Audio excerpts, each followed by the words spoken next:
नमस्कार, मैं आचार्य विनोद भारद्वाज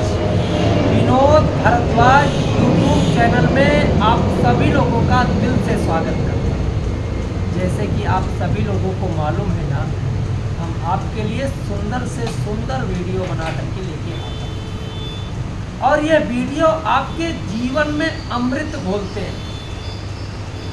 लेकिन आपका भी कर्तव्य है, वीडियो को पूरा देखें, इससे ज्ञान मिलेगा। इससे निश्चित रूप से सनातन धर्म का दर्शन होगा।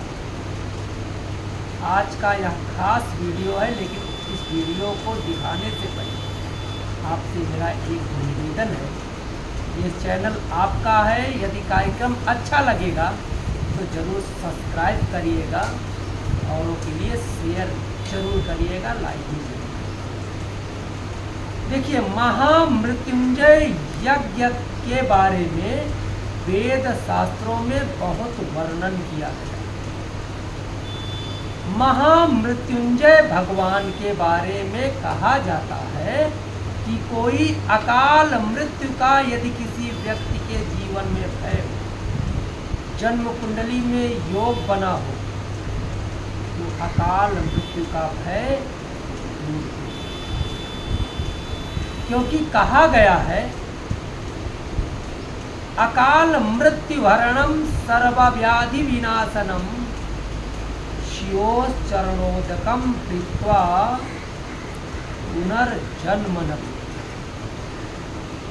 मृत्युंजय महारुद्र त्राहि माम शरणागत जन्म मृत्यु जरा रोगई पीड़ितम कर्म बंधनई। जीवन के कर्म के बंधन छूट जाते हैं। महामृत्युंजय यज्ञ में यदि कोई व्यक्ति दर्शन करता है तो उसके पूर्व जन्म के पाप छूट जाते हैं। जन्म कुंडली में यदि तमाम प्रकार की व्याधियां हैं जिससे कि आप त्रस्त हो चुके हैं, आपके जीवन में अस्थिरता का एक ऐसा माहौल है जिस माहौल में आप पढ़ करके इस भवसागर में गोता लगा रहे हैं, पार पा ही नहीं रहे। यदि आप राजनैतिक हैं, राजनीतिक सफलता नहीं प्राप्त हो रही, बार बार एक्सीडेंट हो जाता है, बीमारियां आपके ऊपर सवार हो जाती हैं, शत्रु बाधा से त्रस्त हो गए, भूत प्रेत पिशाच आदि बाधाएं यदि जीवन में अत्याचार कर रही हैं, तब यह महामृत्युंजय का अमृत कलश, अमृत यज्ञ आपके जीवन में शांति देगा, आपके घर में अमृत के कण टपकाएगा, आपको जीवन देगा, आपके परिवार के समस्त लोगों के जीवन में अमृत तत्व आएगा। क्योंकि महामृत्युंजय का अर्थ होता है मृत्युम जयति सः मृत्युंजया। जो जिसकी मृत्यु पर विजय है वो कौन है? मृत्युंजय। और मृत्युंजय भगवान का यज्ञ बहुत सौभाग्यशाली व्यक्ति के यहाँ संपूर्ण होता है। एक बार यदि महामृत्युंजय यज्ञ किसी के घर में हो जाए तो ऐसा शास्त्रों में कहा गया है, उसके घर में उसके परिवार के निश्चित रूप से जितने भी लोग हैं वहाँ पे अकाल मृत्यु का भय नहीं रह जाता। जन्म कुंडली में यदि मारक स्थितियां बनी हुई हैं या मारक दशाएं चल रही हैं, अंतर दशाएं विपरीत चल रही हैं, बार बार आप उपाय करते हैं, पूजा करते हैं, पाठ करते हैं, थक गए, एक बार श्री महामृत्युंजय यज्ञ का अनुष्ठान या जहाँ भी महामृत्युंजय यज्ञ हो रहा है उस स्थान पे जाकर के महामृत्युंजय भगवान की जय ऐसा कह के आप लेट के प्रणाम करें और ऐसा भस्म लगाएं।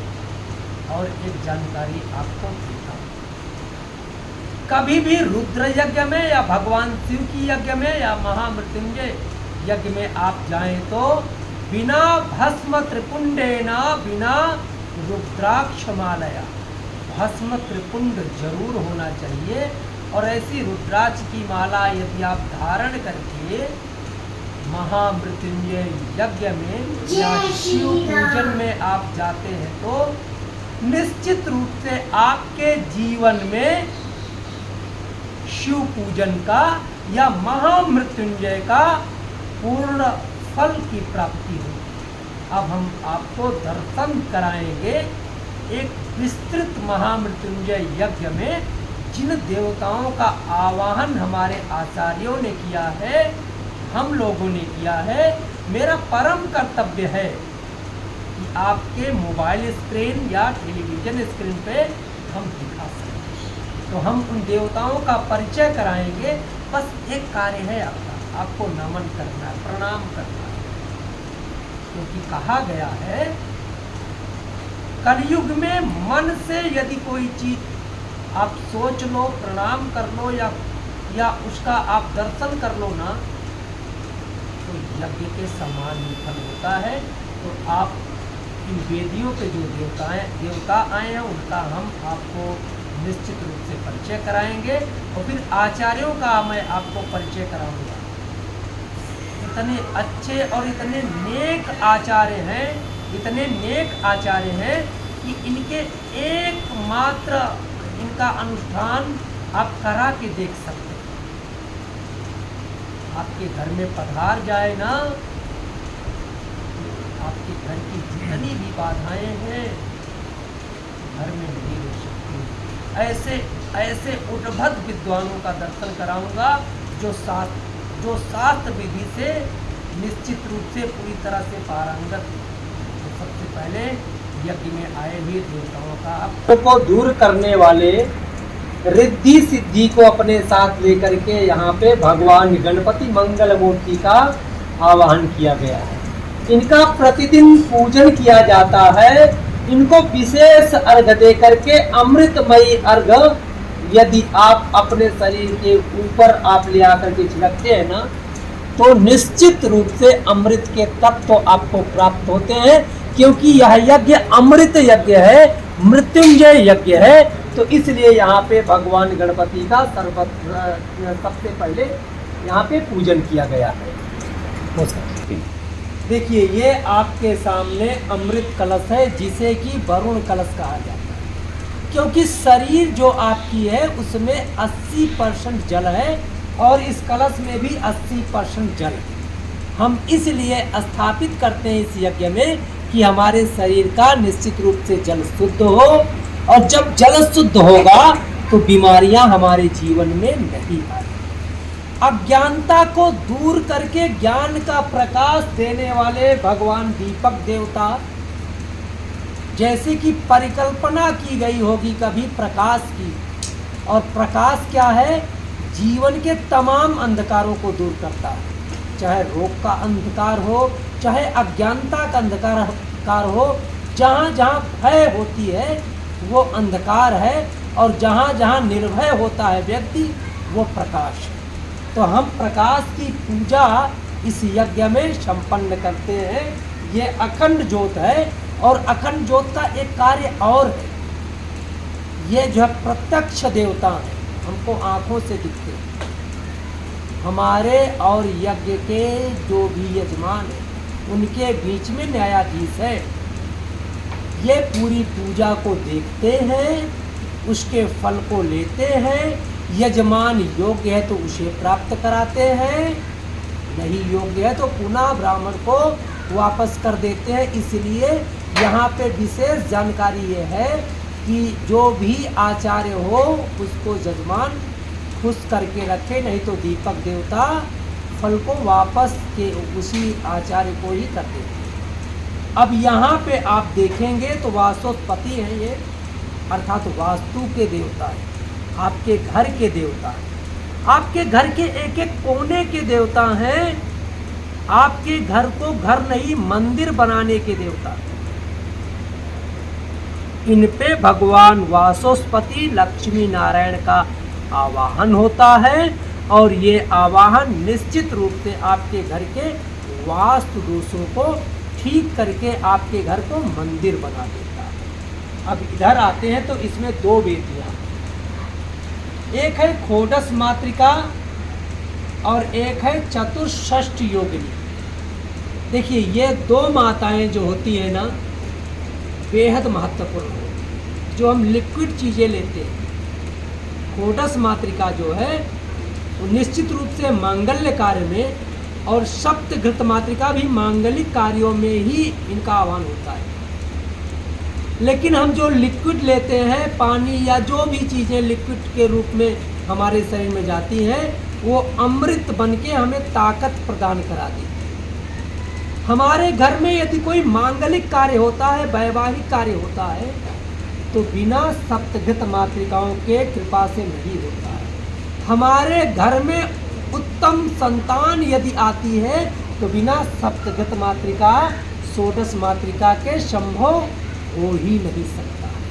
साथ में आप देख रहे हैं 10 दिक्पाल, पंचलोकपाल, अजरादि क्षेत्रपाल इस साइड में है और नौकरा भी है, तो उनका भी आप एक बार आचार्य जी प्रेम है।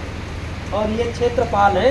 क्षेत्रपाल इस क्षेत्र के मालिक है, और क्षेत्र में यदि कोई भूत प्रेत आदि के योनियां प्रवेश करती हैं तो आपके घर को छू भी नहीं सकती है, क्योंकि आपने क्षेत्रपाल का पूजन किया है।